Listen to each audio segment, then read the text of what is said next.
Hey everyone, welcome to First Tuesdays with Heart. It's Tuesday, January 6th, 2026. Heart stands for Healing, Empowering, and Rebuilding Together. We're a peer support program for anyone impacted by any mass violence incident. Real quick, wanted to introduce you to our Heart team. Alice is a licensed professional counselor and certified professional coach. She is a co-director of our Heart program. She's also the facilitator for the Route 91 and UNLV support groups. Jackie, who's on there somewhere, is a licensed marriage and family therapist. She is a behavioral health program coordinator for the Resiliency and Justice Center. She's one of our original Heart coaches, and she facilitates the Route 91 and the Continuing the Conversation with Heart support groups. And I'm Jill Winter. I'm the co-director of Heart. I am a survivor of Route 91. I assist Alice with the UNLV support group and Jackie with the Continuing the Conversation with Heart support groups. So we always like to start out with picture, meme, something like that that kind of applies to the program for tonight. We thought this was perfect. When the world feels too loud, lower your voice. When the world feels too fast, slow your pace. You can't control the chaos around you, but you can still create a little calm within you. So we are absolutely thrilled to welcome Catherine Scherwenka. Catherine is a globally recognized spiritual empowerment and meditation workshop facilitator, entrepreneur, and youth mentor. She's led thousands of people through classes, workshops, retreats, and offers one-on-one non-traditional therapy sessions centered on using breathwork, meditation, self-inquiry, and mindfulness. And some of you may recognize Catherine from the programs she does with the Resiliency Center. She does them every Tuesday. There is a half-hour program. And once a month, she and her sister Elizabeth also have a 1 hour program, I believe mostly on Mondays.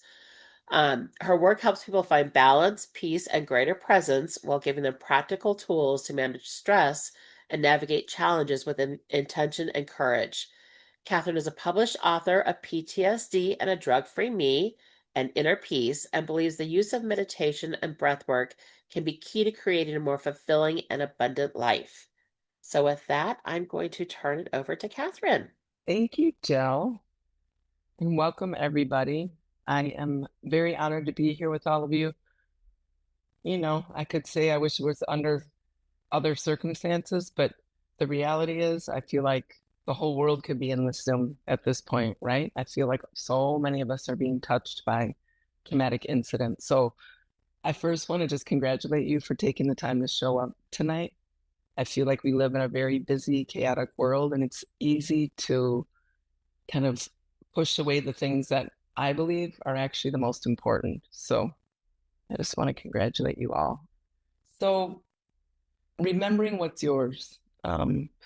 When I was asked to share with all of you some of my story and my journey tonight, I always sit and kind of meditate on it and reflect on what I feel would be the most impactful and supportive for all of us. And this whole theme around remembering what's yours came up because what I've found throughout my journey is throughout the traumatic incidents that I've been, a part of, a victim of, if you want to say that, I've noticed that I not only end up having to work around my own personal trauma, but a lot of us, I think, are empathic and end up feeling what's happening with others and how much of what I'm experiencing with my trauma, my PTSD, my anxiety, however it's showing up for you, how much of it is really mine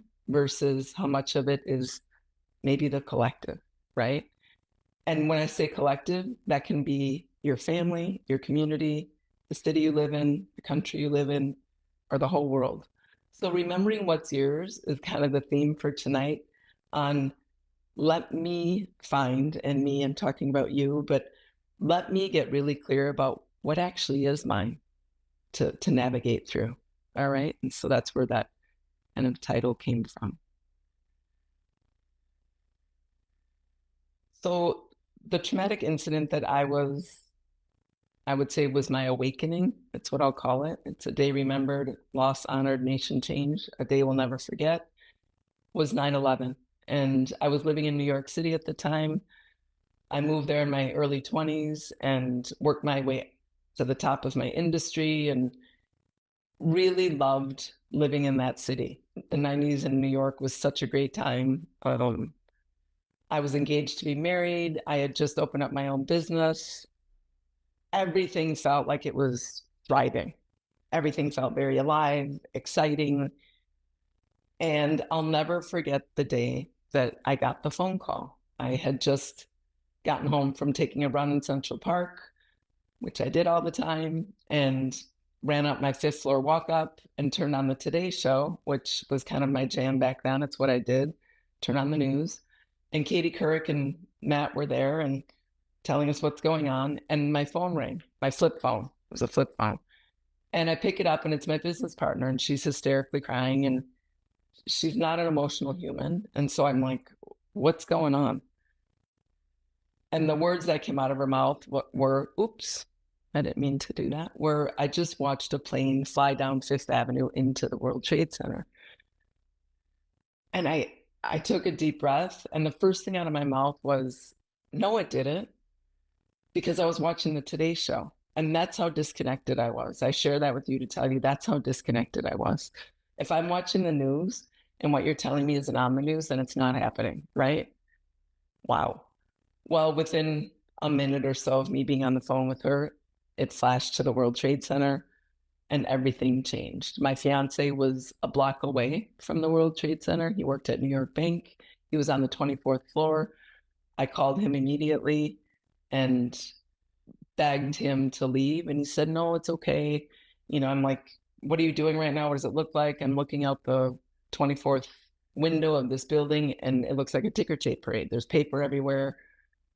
And I just kept begging, please leave, please leave, please leave. And while we were on the phone, the second plane hit. And that's when he said, all right, I'm out. He packed up his stuff and he got the last subway out of the downtown area back home. And then life changed, right? Life never was the same. Within about 2 months, I was diagnosed with PTSD. I was put on prescription medications, Klonopin, and I never in my life dealt with anxiety. I never felt so disconnected from my body. I used to love taking the subway. I took the subway everywhere in the city and no longer could do that. There was so much fear. And my fiance and I, unfortunately, as much as we tried, we tried 5 different therapists to make it work and to bring us back together. But what I found to be true and what I've continued to see since then is when traumatic incident happens, it either brings us closer together, probably in an unhealthy way, kind of enmeshed, or it pulls people really far apart. It's hard, I've found, once I've gone through this traumatic incident, to find the healthy balance again, right? What's mine, what's yours, and how do I keep that clean? So we ended up calling off our engagement, our wedding, separate lives. I lasted about 2 years after 9/11 in New York City, and then I left. I said, I can't do this anymore. I walked away from a life that my family thought I was crazy to walk away from, all my friends. Anybody that would know on paper what I was walking away from would say, why are you doing that? But I couldn't take it anymore. The pressure was too intense. I wasn't living. I was stressed. I was anxious. It was uncomfortable.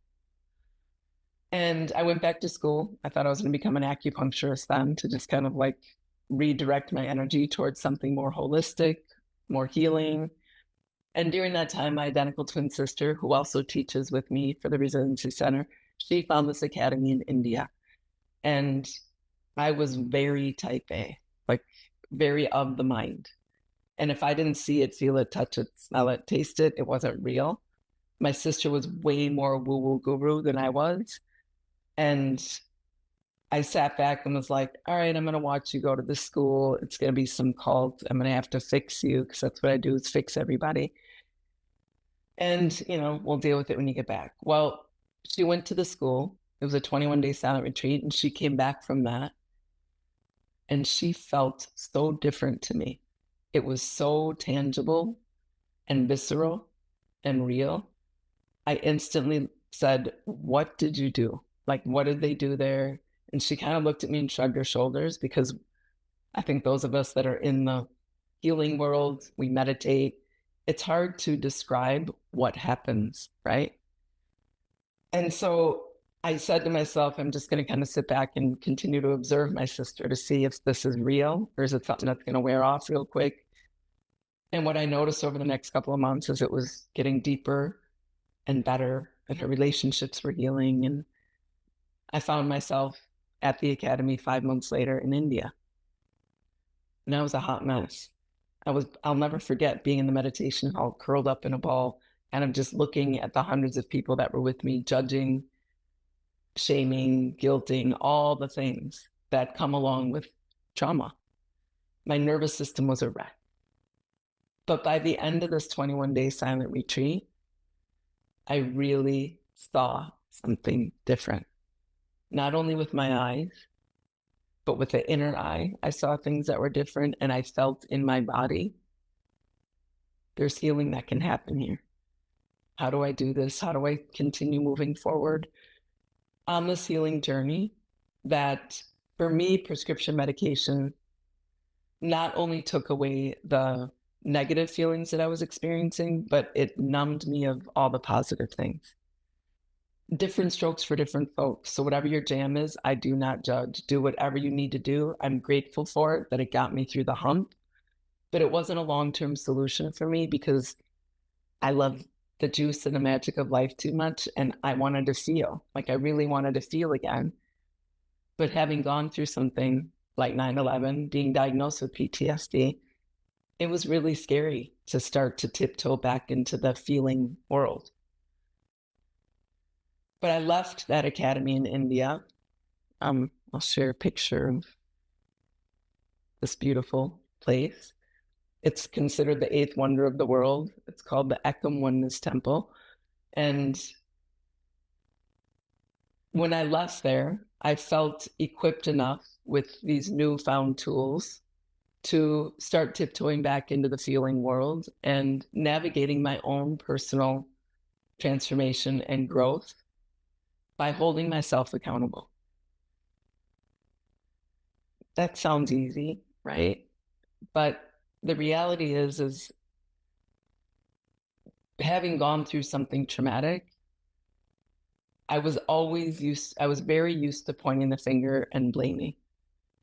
I had every reason and excuse to blame 9/11, to blame the people that did it, to blame how my country handled it, to blame how my family handled me. I had so many excuses and reasons to continue pointing the finger and blaming.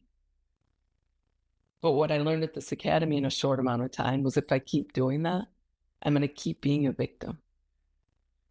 I'm going to keep disempowering myself. And I'm going to keep giving the power to the exact people, places, and things that I don't want to give the power to, right? And so very slowly did I start to adventure back out into the feeling world. And I did it by applying some very simple tools, some very simple practices, teachings, and wisdom that slowly began to take my brain from fight, flight, freeze, the parasympathetic nervous system that is constantly keeping us on edge in protection mode, defensive mode. And it started by doing these practices, which I'm going to share a couple of them with you tonight and some of these teachings.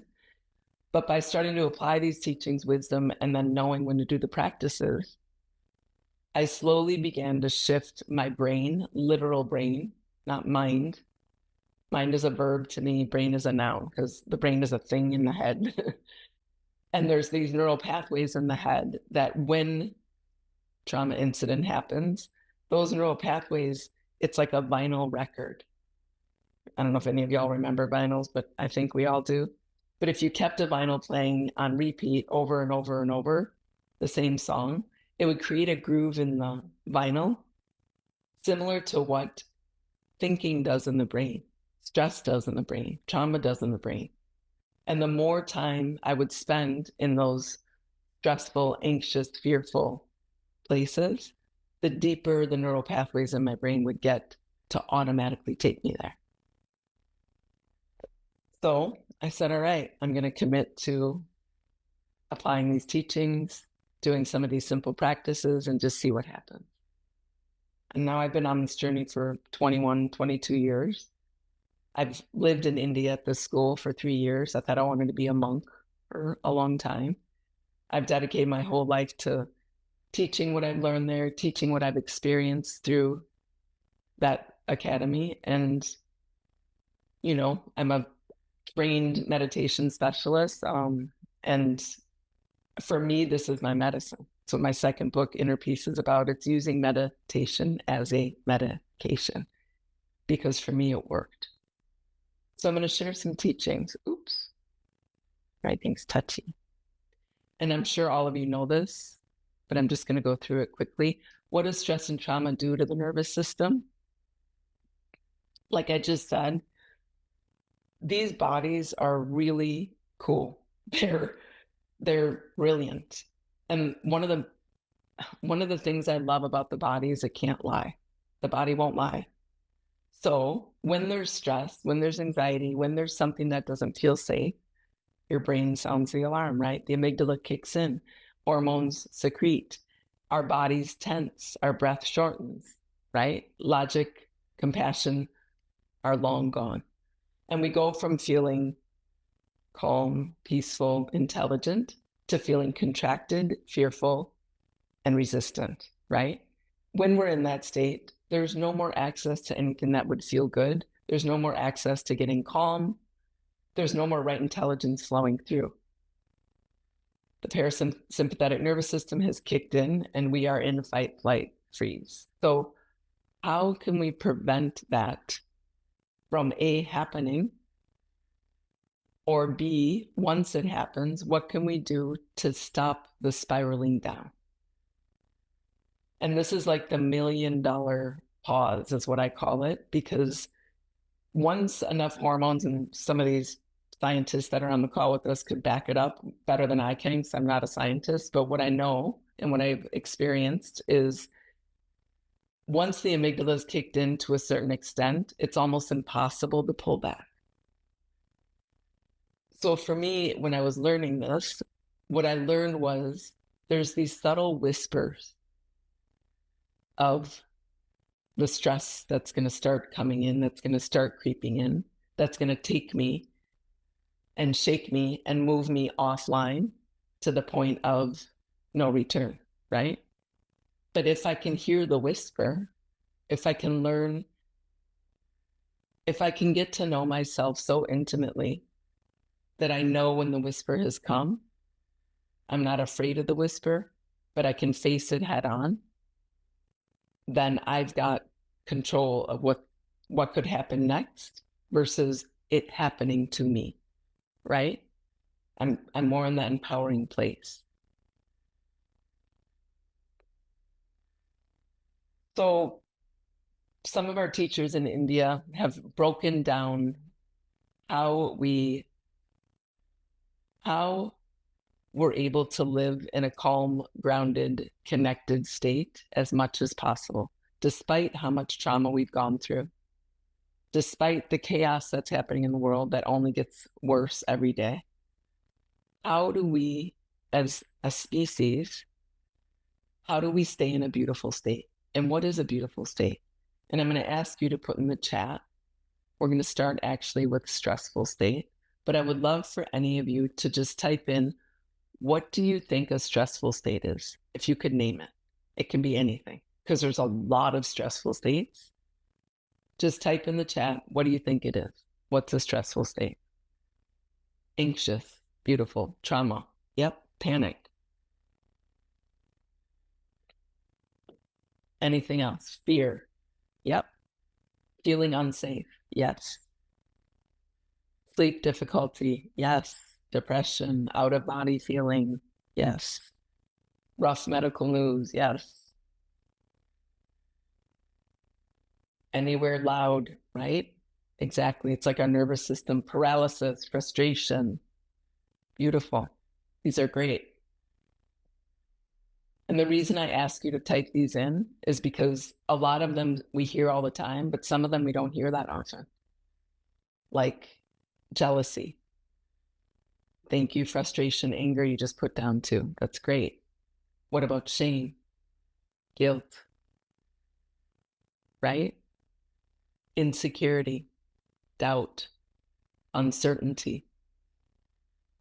Somebody said out of body, ungrounded, right? Lost, dazed, confused. There are a lot of stressful states that a lot of us live in way too much of the time. And so we name them denial.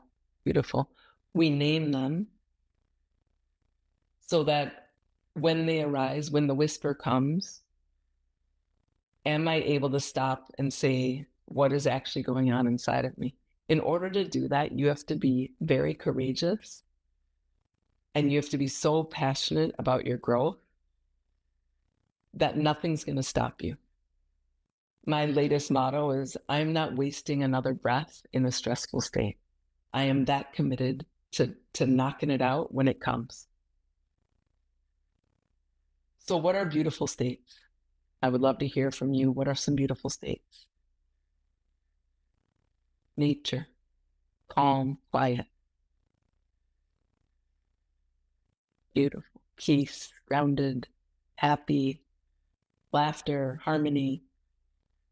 These are great. Love, music. These are great. What else? Laughter, joy, serenity, being around animals, your child's laughter. That's beautiful. Safe, yes. Support, yes. These are great. And again, I'll name a few more just so we have them kind of in our field. Clear, starry sky, beautiful. Gratitude, compassion, connection, love, peace, calm, grounded, embodied. Those are beautiful states. Joy, like unconditional. Beautiful states are unconditional. So we can see and hear and feel the difference between the stressful states versus the beautiful states. Now that we're clear on that, I'm going to go a little bit further before I take you into a really simple practice that helps you come out of the stressful state. And it's quick. You can do it anywhere. It's effective. And the more you do it, sometimes I do it 5 times a day. But the more you do these practices, the more it's going to take you from the neural pathway in the brain that's created that deep groove of stress, of trauma, of hurt, of pain, of sadness. And it starts to redirect and create a new one of the more beautiful, of connection, of peace, of calm, of joy, of gratitude, compassion. And the more we do that, and the more we keep catching ourselves, it's like the cat and mouse game I always tell my clients. The mouse is the mind, the cat is awareness. Can I be aware of that mouse that's running around rampant? That's the mind. The mind is always going to take us in all these different directions, keeping us feeling chaotic, stressed, ungrounded, out of body. Can I catch it? And can I do something to bring myself back to presence, back into my body, back into the feeling of safety right here, despite anything that's around me? And one of the ways, this is another great teaching, is to learn the difference between a problem versus suffering. So you see the example that I've written here, problem is getting a flat tire, but suffering is the mind chatter that kicks in once you realize that you have a flat tire, right? The more time we spend in a suffering state, it depletes your intelligence. You do not move into right action. You end up fumbling, right? I think all of us have done this before when you wake up on the wrong side of the bed. That old saying, you oversleep, you wake up stressed, you get out of the bed, you go to the shower, you bump into the shampoo, it knocks all over the floor. You get out, you drop your blow dryer, it breaks. Now you're late for work. The milk is gone. You can't make your breakfast. You get outside, you get in your car, you start driving, you get a flat tire. We've all had those days. If we go forward in a stressful state, life feels stressful. Life feels chaotic. Life feels ungrounded, not safe. And what I'm here to say is the only thing we can control is what we can control, which is my state. What is my state? Because if all those things happened and I was still in a beautiful, calm state, right action, right intelligence would flow through. I would know exactly what to do. And it would continue just moving in a flow that some might say bumpy. Okay, you can call it what you want. Yeah, it's a little bumpy, but I'm still just moving through it with flow. There's no resistance. There's no stress. But often what we do is when there's a problem, instantly the mind kicks in with the suffering. So I'm going to ask you to put in the chat here, I'm going to ask you a question. Let's say I wake up with a migraine headache. Is that a problem or is that suffering? Or you can unmute anybody and just say, is it a problem or suffering? Migraine headache, problem. Yep, got it. All of you got it. I get the migraine headache. I take my medication. I lay down to rest because that's what's going to make it go away. It's make it better. And as I'm laying there, I start to say in the head, my mind starts to think, I'm going to miss work today. That means I'm not going to be able to make my rent this month. If I miss work again tomorrow, if I still have a migraine, is my boss going to be upset? If my boss is upset, I already had a migraine the last 3 months, is this going to jeopardize my job? If my job is jeopardized, and on and on and on it goes. Is what is happening a problem or suffering? What I just shared. Suffering. Right. It's suffering. So if I were to ask you, does anything that I am suffering about regarding the migraine, is any of that beneficial? Yeah. In fact, what it's doing is it's probably intensifying the problem. It's probably making the migraine worse. Yet we are such an addicted species, I'll say. I usually say our country is addicted to the drama, because it is, but we are a species that's kind of addicted to the adrenaline high that drama creates, right? It gives us a kick. And to think about, oh, but instead I'm going to choose to do what Catherine said and apply this practice, this wisdom, these teachings, and bring myself back into a calm state. To somebody that's addicted to drama, that sounds really boring, right? It sounds boring, but is it? It may feel boring the first day or maybe the first week that you're doing it, that you're practicing it. But I'm telling you, the more it becomes your norm, the more you're living your life in this calm, grounded, centered place. And when you show up in LA airport, you've flown there from Las Vegas to go to India, and you show up to check into your flight and you realize that you had just gotten your new passport, but they never transferred your Indian visa into it, so you can't get on the flight. Instead of freaking out, you stay very calm and you rebook the flight for tomorrow, same time. You call your husband and say, this is what's happening. You book a flight back to Las Vegas to go get your visa in a very calm, connected state. That just happened to me in November. Not one iota of stress. Literally said, all right, what are we going to do here? Boom, boom, boom, right action happens. And I continued going on. Everything worked out fine. It was totally fine. What are you going to do? What are we going to do?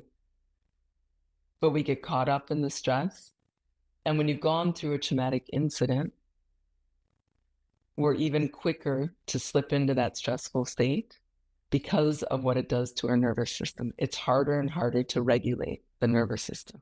I understand that. And again, it's why I'm a very practical person, believe it or not. And it's why in the work that I share and do, I also give practices to strengthen the nervous system. Because when we have a weaker nervous system, it's harder to catch yourself and to make the conscious decision to move into right action. What do I want to do here? What's going to make the best of this? Instead of just rippling off into the stressful state.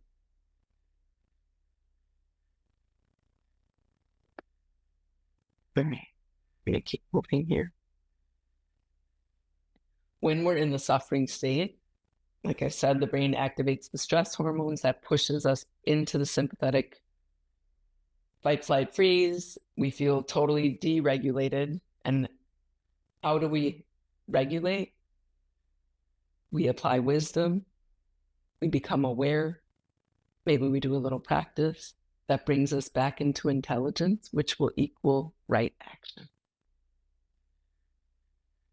So back to how I kind of started when I was, freshly off of 9/11 and going through the healing journey at the very beginning. Pointing the finger felt very normal. Pointing the finger and blaming everything outside of me was freeing. So I thought, it felt good. I was like, I'm not taking any responsibility for this. It's not my fault. But what I learned more and more as I went on this journey of healing from the inside out, that problems really are a part of life. They're never going to stop. But suffering, stress, anxiety, as much as you don't want to believe it's true, it is a choice. Now, if the anxiety's gotten to a certain point, no, it's not a choice. The body's in the survival mode, right? And maybe we need something stronger to help bring us back and to regulate. For me, where I'm at in my life and on my journey, I know exactly what tools to apply to bring myself back into the calm, centered place. My hope, wish, desire, prayer for everybody is that we know ourselves intimately enough to call ourselves out, to hold ourselves accountable, say, I am making a conscious choice right now to no longer stay in the suffering state and to do what I know I can do to bring myself back into the beautiful state. And I love the saying, stress is not caused by painful past or a fear of the future. It's happening right now. Every single moment, breath by breath, is an opportunity to have a choice. Do I want to stay in the stress? Do I want to stay in the story of the painful past? Do I want to stay in the fear of the projected future? Or am I going to stay present right here, right now, and regulate myself, regulate my nervous system? So we're going to do a little simple practice. And I usually share two practices because different strokes for different folks. I know when I first learned this practice, it wasn't really my jam. I like breath of fire. It's a more kind of upbeat practice that'll clear out the cobwebs for me quickly.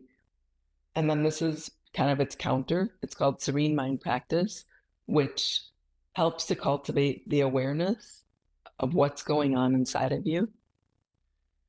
It helps you to regulate the emotion that's arising inside of you. And it helps to bring you back into that state of presence. So we're going to do this. Actually, let's do breath of fire first. I didn't write it up, but I will send it to Jill so she can maybe share it with all of you. And we're not going to do anything special with our arms, but I'm going to explain the breathing practice. We'll just do it for 30 seconds so that you get a feel for what it feels like in your bodies. And then we'll move into serene mind. If you have any heart conditions or if you're pregnant, I'm going to ask that you just do long, deep breathing while we do this exercise. But if you've never done breath of fire, I'm going to invite you to try it. It may feel weird at first. It may sound weird. You might be like, I don't know about this. I just invite you to try it tonight and notice how you're feeling now and how you feel when we're complete. I'll explain it quickly and then we'll start. But breath of fire is rapid breathing done through the nose. If you place your hand right underneath your nostrils and you place your other hand on your belly, it's a forceful exhale through your nose and the inhalation automatically happens. So I like to say blowing out a candle with your nose.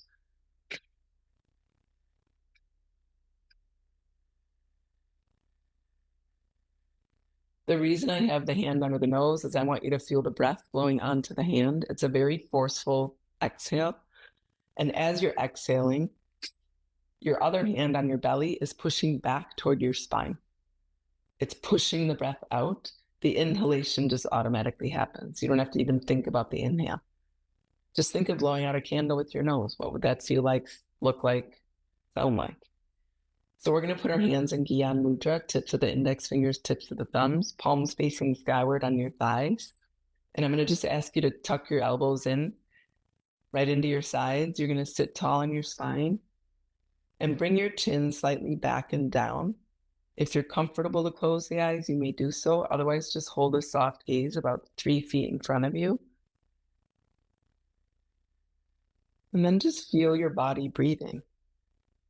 For a lot of us, this might be the first time today that we've closed our eyes and brought any awareness to our breath or our bodies. We're not going to do anything special with the breath quite yet.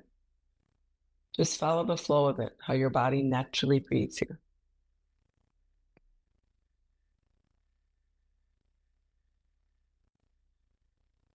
Beautiful. And now we're going to take a nice full breath in through the nose and release that breath through the nose. And we're going to begin pumping the breath, doing breath of fire.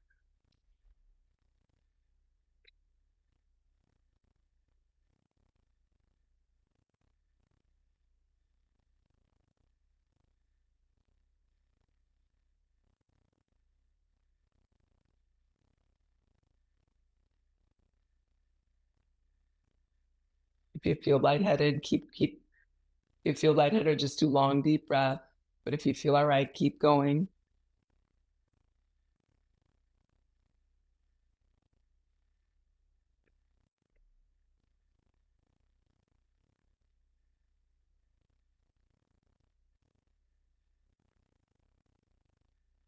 And now inhale deeply and hold the breath. Really big breath in, hold. And whenever you feel ready, you can release the breath out. And again, let the body naturally breathe. And just notice what shifted there. Did things become brighter? I don't mean externally, I mean internally. Do you feel more alive, more conscious, more aware? Are you sitting a little taller? If we don't know why we're doing these things, it's hard to do them when we need them.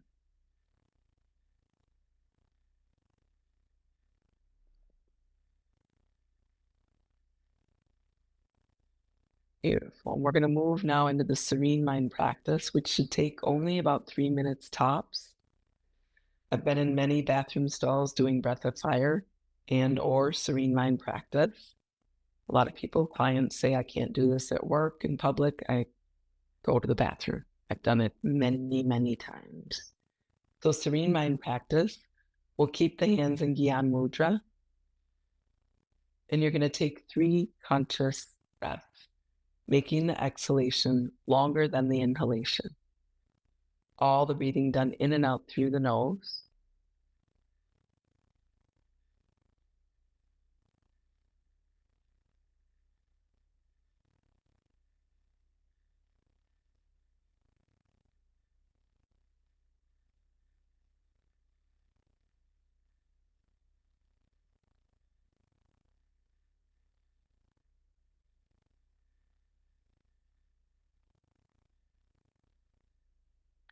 And now recognize the exact emotion that is arising in you. We named those stressful states and those beautiful states. Be honest and courageous and just name it silently within yourself.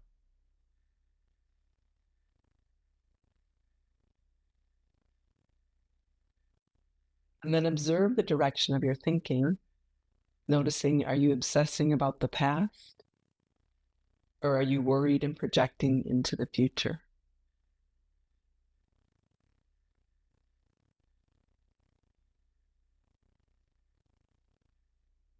And then bringing the awareness to the eyebrow center, visualize or feel a tiny flame of light right between the eyebrows, and it's slowly shifting into the middle of your brain, holding your awareness attention on this flame in the middle of your head for a few moments.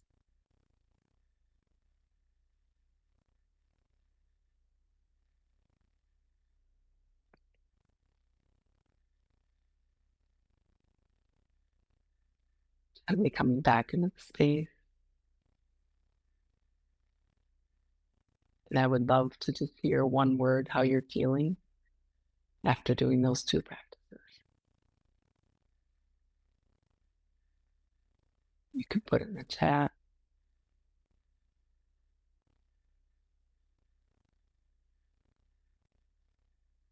Ali, I really appreciate your vulnerability and honesty. Kind of frustrated with yourself that you've wasted so much time suffering, so many moments getting caught up in the anxious thoughts and the what ifs.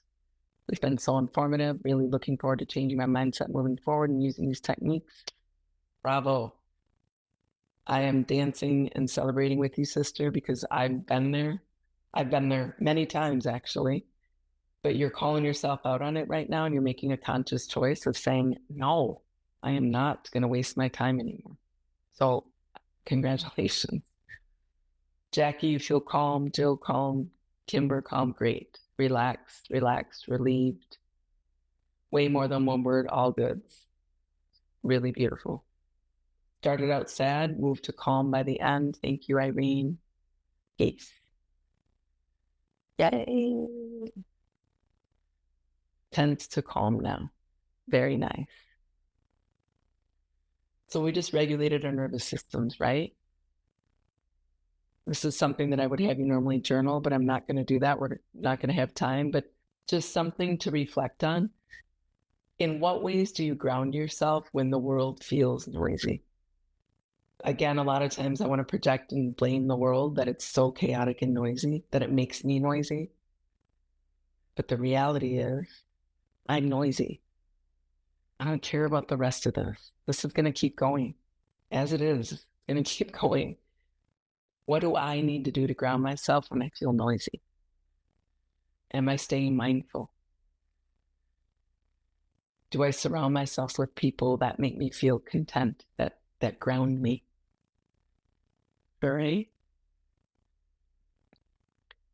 I like to say energetic hygiene, right? These are practices that we can do to keep our energy clean, to keep it light, to keep it grounded, to keep it more embodied.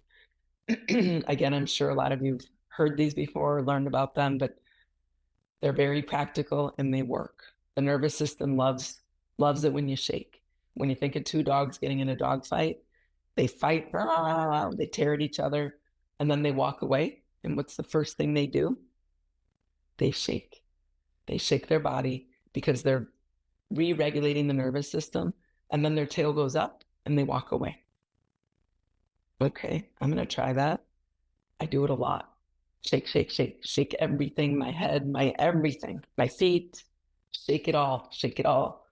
If you do that for 30 seconds, oh my gosh, you will be like new eyes, new perspective. Really powerful practice. Another thing is using the power of the imagination, which we're so blessed with, and imagine a golden egg of light around you, like a field. It can be protection. I protect my energy a lot. If I'm going into a public place that I know is chaotic, if I have to be down on Fremont Street for something, I got the golden egg of light around me. And it works. It works because I believe it. So don't do it if it's not your jam. Don't apply any of this stuff if it does not resonate. Please don't do it. Do what resonates for you. And it morphs and changes over time because we morph and change over time. What I did 25 years ago is not the same thing I'm doing today. So I give you this whole list so that you can find your jam and find what works for you. Placing a hand on your heart, placing the other hand on your womb, your navel, and maybe silently just saying some affirmations. The stress is not mine. Your energy is yours. My energy is mine. I release what is not mine to carry. Anything that resonates for you. I have an I am deck that I use for affirmations. I am calm. I am peace. I am earth when I need to feel grounded. I am grateful. Whatever your affirmation is, find it, embody it, own it, feel it. Maybe it's a guided visualization, any of these things. And again, I'll give them to Jill so that you can know find out what your jam is, what's going to work for you. These are the 2 books that I've written on getting through PTSD and trauma using alternative modalities. I'd love to send them to you if you're interested in them. The I Am affirmation deck, again, all this you can do through Jill. But I just wanted to end with this quote: May you walk with compassion and not burden. May your heart stay open and your energy stay free. No matter what we have gone through, and trust me, I've gone through a lot. And if I can get to this place that I'm at today in my life, I promise we are all human beings. We're all cut from the same cloth. We all have the capacity. So thank you, thank you, thank you for having me be a part of this. I'm really honored. And I think Q&A or whatever we have time for, Jill. Absolutely. Thank you so much, Catherine. Does anybody have any questions, any comments, anything come up while you were doing any of those practices?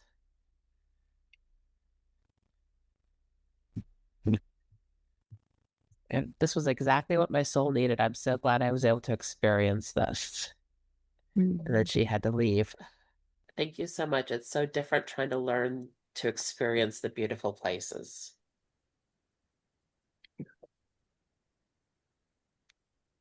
It, it takes some getting used to be honest. I was very much kind of addicted to the stress and the drama. Um, so I again honor you for noticing that, right? Yeah, I guess Feels along those lines, it seems like mm, it seems like I need to give myself permission to experience the peace because the norm seems like you need to carry the stress in order to show that you care. Can anyone else relate to that? I can, right? And yet, if we're all interconnected in a field, which I believe we are, like we're all in different places and we all look different, but ultimately we're all connected, then what am I putting into that field? You know, that's what I think about every day. So thank you for bringing that up. Alice, I really appreciate that because again, I was so conditioned to think that I have to stay in the world is horrible, our country's a mess, all that stuff. But so thank you. I appreciate that perspective. it feels so relevant for people who have experienced mass violence. It's hard to get that power back, but this will definitely help. That's a really good point.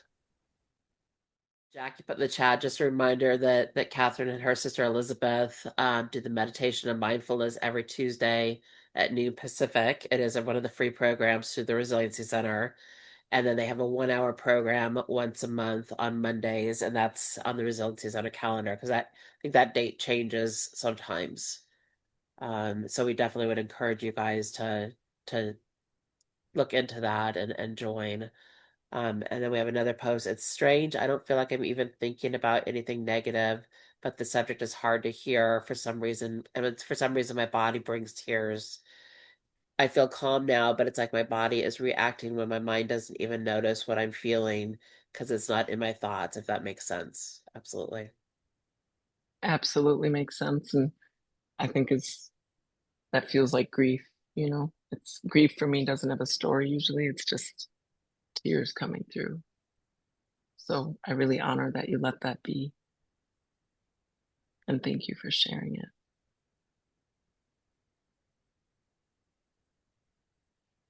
I just, Catherine, oh, yeah. Oh, I go was ahead. just going to say one other thing about spiritual bypassing because it's been a topic. I don't know if y'all have heard about it, but it's not, we definitely don't want to be avoiding anything or like never letting myself cry or or be angry, or it's not that at all.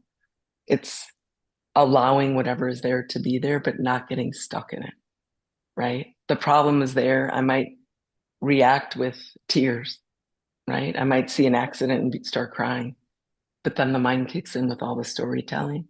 That's the suffering, right? So it's not to not feel. We have to feel. We have to feel, but to not let the mind take you into the suffering, because then it just spirals you down. We actually have a reply to the last comment. Totally makes sense to me. Sometimes that's the quote out of body experience I feel. Your body holds that trauma, and I think these techniques will connect the body to the mind, like put those feelings back into the body. Really Yes. beautiful. So much Catherine, awareness in this group. absolutely. You had mentioned a program that's coming up that is free, and I'll post more details, but if you want to go ahead and share a little bit about that. Yes. So two of my teachers, two of Elizabeth and our teachers are offering a free global summit on it'll be a much deeper experience of what I just did. And it's a free 3-day global summit that's happening January 26th to the 28th. They do it 2 times during the day to help the whole world do it. So it's three, I don't know the exact times, but I'll put the link in the chat. Look it up, see if it resonates. Again, only do it if it feels like, yep, I'm into this. But their whole mission is to help end suffering for humanity, and they're doing it. I mean, they've written books. They're on Tony Robbins is their client, right? It's one of their students. The Secretary of the Vatican is one of their students. I mean, they're the real deal. They're the real deal. So look it up. If it resonates, it's free. It's for 3 days. I think it's 2 or 3 hours a day. It'll be a deeper immersion of what we just did. If you have any questions after that or during it, please reach out to Elizabeth and I, and we're here to support you through it. But I would highly recommend it. And I will go ahead and post more information in the First Tuesday's Facebook page too. Thank you. Absolutely. Does anybody have any other questions or comments or anything else you'd like to share? Just like to say that at the Resiliency Center, we're just so honored to have you and your sister as part of our team and just there for all of us. Thank you. You're welcome. It's really a blessing, Elizabeth, and I feel honored. I mean, it's anything we can do to help support, right? Thanks, Jackie. So Catherine already showed these, but her books that she has, they're available on Amazon and also on her website, catherinescherwenka.com. And you can also follow Catherine on Instagram if you're on that. So we want to remind you that we have twice a month, we have a support group for anyone impacted by any mass violence incident. It's the third Tuesday of each month at 4 o'clock Pacific, 7 o'clock Eastern, and the fourth Thursday of each month at 6 o'clock Pacific, 9 o'clock Eastern. There are a couple months this year that the third Tuesday and fourth Thursday happen to fall in the same week. So pay attention to the Resiliency Center calendar or my posts because we will be doing them on the fifth Thursday of those months. So that is facilitated by Jackie and myself. We'd encourage you guys to join us. It's just we kind of get together and support each other, which is always wonderful. Um, Super excited, and Molly happens to be on with us tonight. On Thursday, we are doing a vision board workshop with Molly, who is a Route 91 and also a borderline bar and grill survivor. So the suggested supplies are paper, poster board, or cardboard. I noticed that Hobby Lobby has like a 10, or 10 by 17 or something like that size piece of paper for a couple bucks. Scissors, old magazines and or pictures, I've noticed that you can actually Google vision board ideas and print quotes and pictures if you don't have magazines. So you can real easy and glue or tape something, put it on. If you have any stickers with great quotes or anything like that, and pens and markers, that's all you need.